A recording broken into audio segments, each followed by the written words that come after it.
Hello friends, कैसे हैं आप लोग। मैं भुवन तड़ागी द लॉ टॉक्स में आपका स्वागत है। दोस्तों, आज की इस सेशन में हम डिस्कशन करने वाले हैं व्हाट इज कंपनी, और हम जानेंगे कि डिफरेंट टाइप्स ऑफ कंपनीज क्या होती हैं। अभी हमने पिछले वीडियो में डिस्कस किया था एलएलपी और पार्टनरशिप फर्म के बीच में क्या अंतर होता है, वो हमने डिस्कस किया था। होप आपने वो वीडियो जरूर देखी होगी दोस्तों। तो आज हम बात करेंगे केवल कंपनी के बारे में। दोस्तों, जब भी हम बिजनेस स्टार्ट करने वाले होते हैं या स्टार्टअप करना है हमें, तो सबसे पहले माइंड में ये क्वेश्चन होता है कि कंपनी फॉर्म स्टार्ट करे, कंपनी स्टार्ट करे, या फिर पार्टनरशिप या फिर एलएलपी फॉर्म करे। तो अगर हमें मान लो कंपनी स्टार्ट करनी होती है, तो किस तरह की कंपनी स्टार्ट करनी है, कितने टाइप्स की कंपनीज होती है, और क्या कंपनी के करेक्टरिस्टिक्स होते हैं, तो ये सब चीजें हमें पता होनी चाहिए। चलिए दोस्तों, शुरू करते हैं हम आज का जो है टॉपिक, और आज का सेशन स्टार्ट करते हैं। सबसे पहले जानते हैं कि कंपनी क्या होती है। जनरली कंपनी एक लीगल एंटिटी होती है जो कि कुछ लोगों ने मिलकर कॉमन गोल को अचीव करने के लिए बनाई होती है, to operate a business to gain a profit. और कंपनी जो है एक आर्टिफिशियल पर्सन है जिसके पास वो सारे राइट्स हैं जो एक कॉमन इंडिविजुअल के पास होते हैं। कंपनी इंडिपेंडेंट लीगल एंटिटी होती है, जिसका मतलब ये हुआ कि उसका एक अपना अलग अस्तित्व होता है अपार्ट फ्रॉम इट्स मेंबर, जो इसके फाउंडर होते हैं, जो जिन्होंने कंपनी फॉर्म की होती है। चलिए जानते हैं कि कंपनीज एक्ट क्या कहता है, कंपनी की क्या डेफिनेशन वो देता है। तो कंपनीज एक्ट जो है, जो कि मॉनिटर करता है कंपनी को, तो कंपनीज एक्ट कहता है कि company means A company incorporated under this act. This act का मतलब हुआ कि कंपनीज एक्ट के अंदर जो एंटिटी जो है वो रजिस्टर्ड है, इनकॉर्पोरेटेड है, उसको ही हम कंपनी कहेंगे। या फिर कोई प्रीवियस कंपनी लॉ के अंदर अगर कोई कंपनी बनी है उसको ही हम कंपनी कहेंगे, अदरवाइज हम उसको कंपनी नहीं कहेंगे दोस्तों। चलिए अब जानते हैं कंपनी के क्या कैरेक्टर्स होते हैं, क्या उसके गुण होते हैं, ये समझ लेते हैं। सबसे पहले कंपनी एक आर्टिफिशियल पर्सन होती है। कंपनी आर्टिफिशियल पर्सन का मतलब क्या हुआ कि जैसे कि एक इंसान होता है, एक नेचुरल पर्सन होता है, वैसे ही कंपनी भी काम करती है as a artificial person, right. जैसे एग्जांपल के तौर पे अगर एक इंडिविजुअल जो किसी और इंडिविजुअल से कॉन्ट्रैक्ट कर सकता है, वैसे ही सेम कंपनी भी किसी और इंडिविजुअल या किसी और एंटिटी के साथ कॉन्ट्रैक्ट कर सकती है अपने नाम से। यस, जैसे एक इंडिविजुअल अपने नाम से प्रॉपर्टी को होल्ड करके रख सकता है, तो वैसे ही कंपनी भी अपने नाम से प्रॉपर्टी होल्ड कर सकती है। इसका मतलब जैसे पर्सन का अपना नाम होता है, वैसे ही कंपनी का भी एक अपना नाम होता है।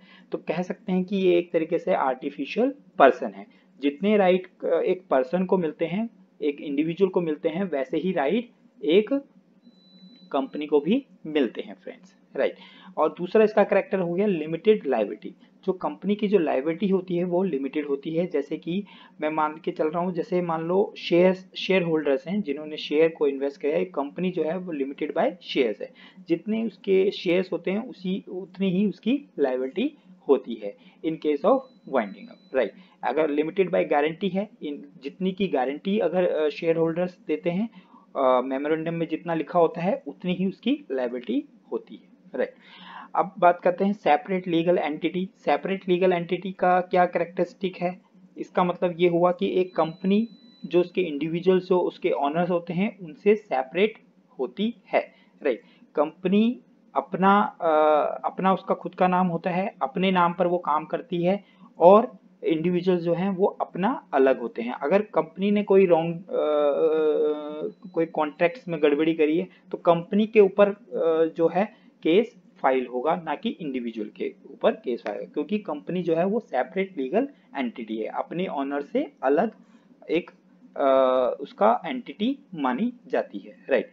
इनकॉर्पोरेटेड एसोसिएशन, ये भी इसका एक करेक्टरिस्टिक्स है कंपनी का, कि कंपनी जो है इनकॉर्पोरेटेड एसोसिएशन का मतलब है इनकॉर्पोरेटेड है, मतलब रजिस्टर्ड है किसके अंदर, under the law, means companies act के अंदर रजिस्टर्ड है, राइट। दूसरा, जैसे एक इंडिविजुअल कॉमन सील, ये भी इसका करेक्टरिस्टिक्स है। लाइक इंडिविजुअल के अपने सिग्नेचर होते हैं, वैसे ही कंपनी के भी अपने सिग्नेचर होते हैं, तो उसको क्या कहते हैं हम, कॉमन सील। इसको स्टैंप ऑफ द कंपनी भी कह सकते हैं। परपेचुअल एग्जिस्टेंस या परपेचुअल सक्सेशन, इंडिविजुअल जो उसके ऑनर होते हैं वो अगर मर भी जाएं, अगर नहीं भी रहे, छोड़ के भी चले जाएं, तब भी कंपनी बंद नहीं होती है, क्योंकि कंपनी का अपना एक सेपरेट लीगल एंटिटी होती है और वो चलती रहती है, राइट। तो ये हो गए इसके कैरेक्टर कंपनी के। चलिए बात करते हैं टाइप्स ऑफ कंपनी, ठीक है। तो मेनली अगर देखा जाए तो इसको हम 3 कैटेगरीज में बांट सकते हैं, एक प्राइवेट कंपनी, पब्लिक कंपनी या गवर्नमेंट कंपनी। तो प्राइवेट कंपनीज क्या होती है? प्राइवेट कंपनी जो होती है कि प्राइवेट कंपनी के जो आर्टिकल्स होते हैं उसके अंदर 3 रिस्ट्रिक्शन दी गई होती है, राइट। वो रिस्ट्रिक्शंस क्या होती है कि प्राइवेट कंपनी किसी पब्लिक से पैसा इकट्ठा नहीं कर सकती है, मींस उनको पब्लिक को शेयर ऑफर नहीं करना होता है, ये रिस्ट्रिक्शन होती है। और जो उसके मेंबर्स होते हैं प्राइवेट कंपनी के, मींस अगर मैं आप प्राइवेटली हम एक कंपनी फॉर्म करना चाहते हैं तो कर सकते हैं, लेकिन जो मेंबर्स हमारे होंगे टोटल वो 200 से ज़्यादा नहीं होंगे। और हम लोग अगर मान लो मैंने आपने मिलकर कोई प्राइवेट कंपनी फॉर्म की है, तो हमारे पास जो उसके शेयर्स हैं हम पब्लिक में उसको ट्रांसफर करने का हमारे पास राइट नहीं होता है। अब बात करते हैं पब्लिक कंपनी की। तो पब्लिक कंपनी क्या होती है? जो कि प्राइवेट कंपनी नहीं है। इसका मतलब ये हुआ कि जो प्राइवेट कंपनी के अंदर जो 3 रिस्ट्रिक्शन दे रखी है उसके एओए में, वो यहाँ पर एप्लीकेबल नहीं है पब्लिक कंपनी के केस में, ठीक है। और इसके मिनिमम मेंबर जो है वो 7 मेंबर होंगे, तो 7 सब्सक्राइबर चाहिए ही चाहिए, और मैक्सिमम की कोई लिमिट नहीं है, राइट। और मिनिमम 3 डायरेक्टर्स इसके होंगे। प्राइवेट कंपनी में मिनिमम 2 डायरेक्टर्स होने चाहिए, ठीक है। मैक्सिमम 15 हो सकते हैं और उससे भी ज़्यादा कर सकते हैं हम 20 तक, लेकिन उसके लिए फिर हमें स्पेशल रेजोल्यूशन पास करना पड़ता है, ठीक है। और ऐसे ही प्राइवेट कंपनी में भी सेम होता है, minimum 2 maximum 15। Right to transfer the share to the public. और यहाँ पे पब्लिक कंपनी के अगर आपके पास शेयर हैं तो आप पब्लिक में किसी और को भी शेयर वो ट्रांसफर कर सकते हैं, आपके पास राइट होता है।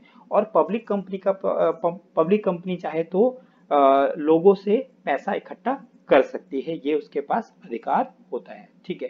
अब बात करता हूँ गवर्नमेंट कंपनी। गवर्नमेंट कंपनी क्या होती है? अगर किसी कंपनी के 51% पेड अप कैपिटल किसी सेंट्रल गवर्नमेंट या किसी स्टेट गवर्नमेंट या सेंट्रल गवर्नमेंट या स्टेट गवर्नमेंट और सेंट्रल गवर्नमेंट ने मिलके या दो से ज़्यादा स्टेट गवर्नमेंट से मिलकर उस कंपनी के 51% से ज़्यादा के पेड अप कैपिटल अगर लेके रखे हुए हैं, तो हम मान लेंगे कि वो क्या है? गवर्नमेंट कंपनी है। या फिर किसी गवर्नमेंट कंपनी की अगर कोई सब्सिडरी है, इन दैट केस उस कंपनी को हम क्या मान लेंगे? गवर्नमेंट कंपनी मान लेंगे, ठीक है फ्रेंड्स। चलिए अब कंट्रोल के बेसिस पे कुछ इस तरह की कंपनीज हैं, like associate company, subsidiary company, holding company and fully own subsidiary company. इस तरह की टर्म्स भी आपने सुनी होगी फ्रेंड्स। लाइक एसोसिएट कंपनी, हम कहते हैं कि भाई ये हमारी एसोसिएट कंपनी है, ठीक है। एसोसिएट कंपनी कब बनती है फ्रेंड्स? अगर किसी कंपनी के अंदर किसी और कंपनी का सिग्निफिकेंट इन्फ्लुएंस है। सिग्निफिकेंट इन्फ्लुएंस का मतलब 20% से ज़्यादा के वोटिंग पावर या फिर कंट्रोल बिजनेस के अंदर अगर किसी और कंपनी का है, तो हम मान लेंगे कि ये उस कंपनी की क्या है? एसोसिएट कंपनी है friends, right. It includes joint venture also, right. अब बात करते हैं सब्सिडरी कंपनी। सब्सिडरी कंपनी आपने कई बार सुना होगा कि ये जो कंपनी है वो सब्सिडरी कंपनी है किसी बड़ी कंपनी की, राइट। तो क्या होता है कि कभी भी कोई जो पेरेंट कंपनी है, जो होल्डिंग कंपनी है, अगर उसकी कोई सब्सिडरी है, तो कब कही जाएगी वो उसकी सब्सिडरी? अगर उस कंपनी ने उसके board of directors, means composition of board of directors को वो कंट्रोल करता हो। मीन्स जो उसके बोर्ड ऑफ डायरेक्टर्स हैं उसको कोई और कंपनी कंट्रोल करके रखी हुई है, मीन्स आधे से ज्यादा डायरेक्टर्स उस कंपनी के हैं, राइट, या उसके नॉमिनी हैं, ठीक है। और या फिर एक्सरसाइज और control more than half of the total voting powers bye its own, खुद से अगर उसने ले रखी हो या फिर अपनी किसी सब्सिडरी से लेके रखे हुए हो, तो उस केस में भी हम मान लेंगे कि वो जो कंपनी है वो किसी और कंपनी की क्या है? सब्सिडरी है। और वो जो दूसरी कंपनी है उसको क्या कहेंगे हम? Holding company, right.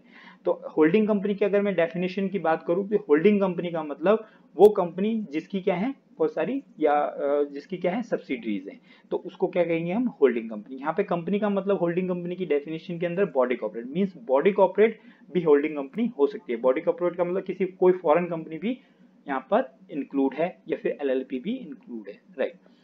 हुली on subsidiary का क्या मतलब है? हुली ऑन सब्सिडरी का मतलब अगर किसी कंपनी के शेयर्स 100% किसी और कंपनी ने लेके रखे हुए हैं तो वो कंपनी क्या कहलाएगी? हुली ऑन सब्सिडरी, राइट। चलिए फ्रेंड्स, अब कुछ और टाइप्स देख लेते हैं, जैसे कि स्मॉल कंपनी। स्मॉल कंपनी, आपने कहा होगा कि भी मेरी कंपनी तो स्मॉल कंपनी है, तो कब आपकी कंपनी स्मॉल कंपनी है, कब आपकी कंपनी बिग कंपनी बन जाती है? तो स्मॉल कंपनी का मतलब हो गया अगर आपकी पेड अप कैपिटल जो है 50 लाख से ज्यादा नहीं है, तब आप paid up capital small company की डेफिनेशन में आते हो। और जो आपका टर्नओवर है वो 2 करोड़ से ज्यादा नहीं है, और किसके अकॉर्डिंग? पिछली जो आपकी बैलेंस शीट थी उसके अकॉर्डिंग आपकी 2 करोड़ से ज्यादा का टर्नओवर नहीं है, और आपका पेड अप कैपिटल 50 लाख से ज्यादा नहीं है, तो आप स्मॉल कंपनी की डेफिनेशन में आते हो। लेकिन यहाँ पे एक्सेप्शंस है, आप होल्डिंग कंपनी या कोई सब्सिडी कंपनी को आप स्मॉल कंपनी की डेफिनेशन में नहीं लेके आओगे, या फिर कोई सेक्शन 8 कंपनी हम अभी डिस्कस करेंगे उसको भी आप यहाँ पे नहीं लेके आओगे।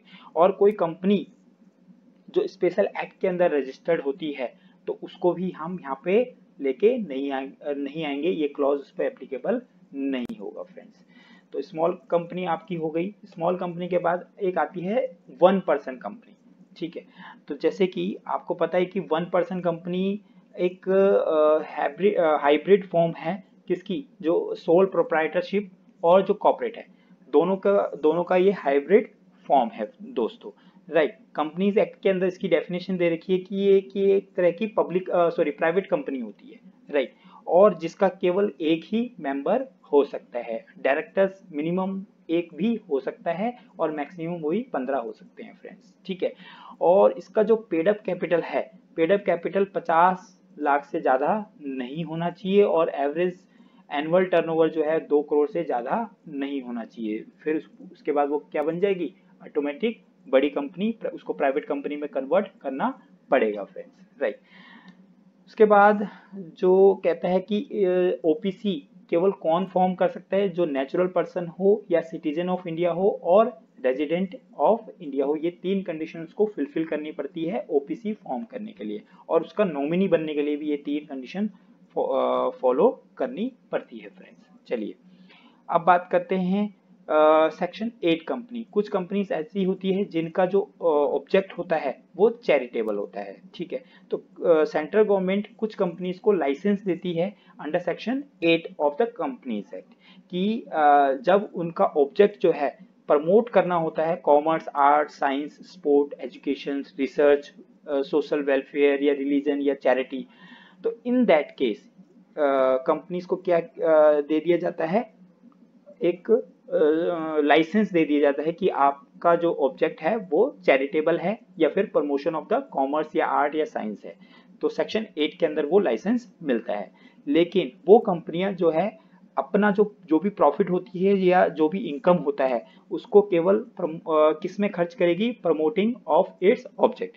जो भी उसका ऑब्जेक्ट है, जो भी उसने अपना ऑब्जेक्ट लिखा हुआ है मेमोरेंडम में, उसी ऑब्जेक्ट पे उस प्रॉफिट या इनकम को खर्च करेगी। और उसके ऊपर प्रोहिबिशन होती है कि वो डिविडेंड नहीं बांट सकती। एक और चीज है, उसको कोई कंपल्सन नहीं होता है प्राइवेट या पब्लिक लिमिटेड लगाने का, मतलब अपने नाम के पीछे प्राइवेट या पब्लिक लिमिटेड वो नहीं लगाना चाहे तो नहीं लगा सकती, ठीक है। मीन्स उसके पास राइट होता है। अदर कुछ कंपनीज की हम बात कर लेते हैं, जैसे आपने सुना होगा ये कंपनी लिस्टेड है या ये कंपनी अनलिस्टेड है। लिस्टेड कंपनी का मतलब हो गया कि कोई कंपनी अगर किसी स्टॉक एक्सचेंज के अंदर, रिकॉग्नाइज स्टॉक एक्सचेंज के अंदर लिस्टेड है, मींस अब उसके जो शेयर्स हैं वहां पर लिस्ट कराए हुए हैं, तो वो कंपनी क्या कहलाती है? Listed company. और अनलिस्टेड कंपनी जिसने नहीं करवाए होते, ठीक है। अब बात करते हैं अनलिमिटेड कंपनी। अनलिमिटेड कंपनी का मतलब हो गया जिसके जो लायबिलिटी ऑफ मेंबर्स जो हैं वो लिमिटेड नहीं होती है, तो उसको हम कहते हैं अनलिमिटेड कंपनीज, ठीक है। कंपनीज लिमिटेड बाय गारंटी का क्या मतलब हुआ कि अगर मेंबर्स ने at the time of winding up के समय पर मेंबर्स ने पहले से बता रखे कि जब भी वाइंडिंग अप होगा उस समय पर हम इतना जो भी एसेट होगा वो हम उसकी हम गारंटी लेते हैं, उतना हम कंट्रीब्यूट करेंगे, तो उसको क्या कहेंगे हम? Company limited by guarantee. ऐसी ही होती है कंपनी लिमिटेड बाय शेयर्स, ठीक है। तो कंपनी के जो मेंबर्स होते हैं जितना उनका अनपेड शेयर्स होगा उतने तक की ही उनकी लायबिलिटी होती है, तो उसको बोलते हैं हम कंपनी लिमिटेड बाय शेयर्स। ऐसी होती है बैंकिंग कंपनी। बैंकिंग कंपनी आपने देखा होगा जितने भी बैंक है ये सारे के सारे क्या हैं, बैंकिंग कंपनीज हैं। तो ये रजिस्टर्ड होती है clause C of section 5 of the banking regulations act 1949 के अंदर। ठीक है फ्रेंड्स, तो आज के लिए हम इतना ही करते हैं। आने वाली जो हमारी वीडियोस होगी उसमें स्पेसिफिक कंपनीज पर हम विस्तार से बात करने वाले हैं। और आपके कोई अगर सजेशंस या कमेंट हैं तो आप मुझे कमेंट बॉक्स में लिख सकते हैं। और अगर आपने अभी तक मेरे चैनल्स को सब्सक्राइब नहीं किया है तो प्लीज़ सब्सक्राइब और शेयर ज़रूर करें। और हम मिलते रहेंगे। Thank you for watching and stay safe, stay healthy. Bye bye.